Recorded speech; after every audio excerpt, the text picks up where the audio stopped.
दिल्ली के हार्ट में एक दरवाजा है जहां आज भी लोगों को खून की चीखें सुनाई देती है। और ये कोई कहानी नहीं, ये सच है। खूनी दरवाजा, एक ऐसा नाम जो सुनते ही रूह कांप जाती है। आज हम जानेंगे इस दरवाजे की वो काली रात जब यहाँ एक के बाद एक 3 मर्डर्स हुआ और कैसे आज भी ये जगह हॉन्टेड मानी जाती है।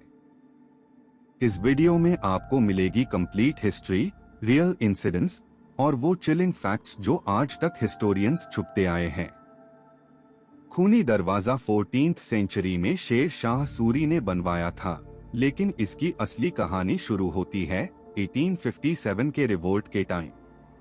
ये दरवाजा दिल्ली के बहादुर शाह जफर मार्ग पर स्थित है, फेरोज शाह कोटला के बिल्कुल पास। लोकल्स कहते हैं कि यहाँ रात के वक्त अजीब आवाजें आती है, जैसे कोई तड़प रहा हो, कोई मदद मांग रहा हो। सबसे पहला बड़ा खून का वाकया हुआ था 1739 में, जब नादिर शाह ने दिल्ली पर हमला किया। इसी दरवाजे के पास हजारों लोगों को तलवार से काट दिया गया था। खून की नदियां बह गई थी। लेकिन सबसे ज्यादा चिलिंग इंसिडेंट हुआ 1857 में, ब्रिटिश रिवोल्ट के समय। 22 सितंबर 1857 वो तारीख जो हिस्ट्री में खून से लिखी गई। मुगल एम्परर बहादुर शाह जफर के 3 बेटे मिर्जा मुगल, मिर्जा खिजर सुल्तान और मिर्जा अबू बकर, इन्हें ब्रिटिश आर्मी ने पकड़ा और सीधा खूनी दरवाजे पर ले आए। कैप्टन विलियम हॉडसन ने पर्सनली उन्हें गोली मारी, एक के बाद एक, तीनों प्रिंसेस को। उनके बॉडीज को यहाँ ही छोड़ दिया गया था पब्लिक डिस्प्ले के लिए। लोग कहते हैं कि उनकी आत्माएं आज भी यहाँ भटकती है, अपने बाप बहादुर शाह को ढूंढते हुए। इस दरवाजे का असली नाम था काबुली दरवाजा, क्योंकि ये काबुल जाने वाले रास्ते पर था।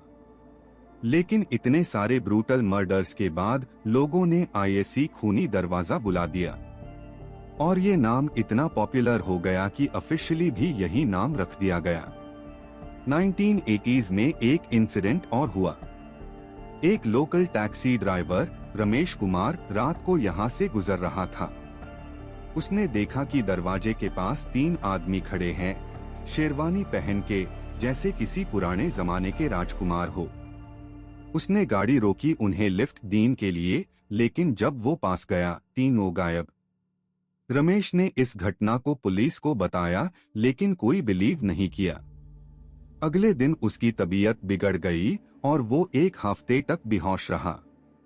होश में आने के बाद वो कहता रहा कि वो 3 लॉग यूज अपने साथ ले जाना चाहते थे। 2005 में दिल्ली यूनिवर्सिटी की कुछ स्टूडेंट्स ने यहाँ रिसर्च के लिए रात को फिल्मिंग की। उनकी कैमरा फुटेज में अजीब शैडोज कैप्चर हुई और एक जगह पे क्लियरली एक फिगर दिखता है जो ब्लिंक करते ही गायब हो जाता है। ये फुटेज वायरल हुआ था सोशल मीडिया पर। सीखो प्लेटफॉर्म के कंटेंट क्रिएटर विनय गुप्ता ने इस जगह की डिटेल्ड डॉक्यूमेंट्री बनाई है। उन्होंने लोकल हिस्टोरियंस और आई विटनेसेस से बात की। एक 75 साल के बुजुर्ग हाजी सलीम जो पास के एरिया में रहते हैं, उन्होंने बताया कि उनके दादा ने बताया था कि 1947 की रायट्स के वक्त भी यहाँ काफी लोग मर गए थे।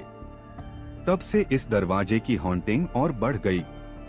पैरानॉर्मल एक्सपर्ट्स कहते हैं कि जहां वायलेंट डेथ्स होती है, वहां एनर्जी ट्रैप्ड रह जाती है। खूनी दरवाजा पर इतने सारे ब्रूटल एक्सिक्यूशंस क्योंकि ये जगह एक एनर्जी वोर्टेक्स बन गई है। रात के 2 to 3 बजे यहाँ से गुजरने वाले लोगों को अजीब फीलिंग आती है, जैसे कोई उन्हें देख रहा हो।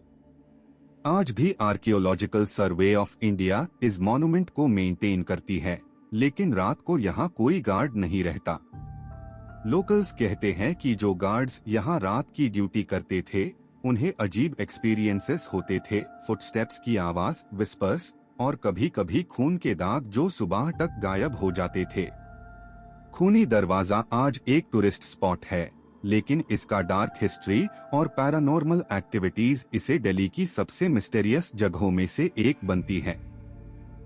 ब्रिटिश रिकॉर्ड्स में डॉक्यूमेंटेड है कि यहाँ सिर्फ प्रिंसेस ही नहीं बहुत सारे आम लोगों को भी पब्लिकली एक्सिक्यूट किया गया था as a warning during different regimes.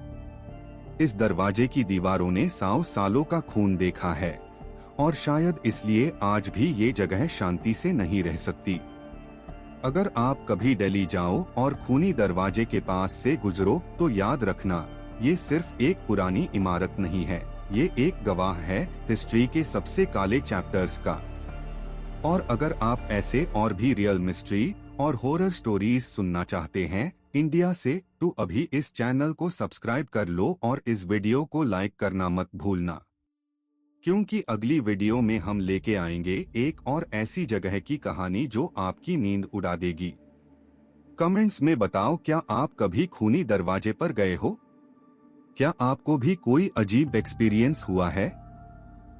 मिलते हैं अगली कहानी में, तब तक के लिए खुद का ख्याल रखना।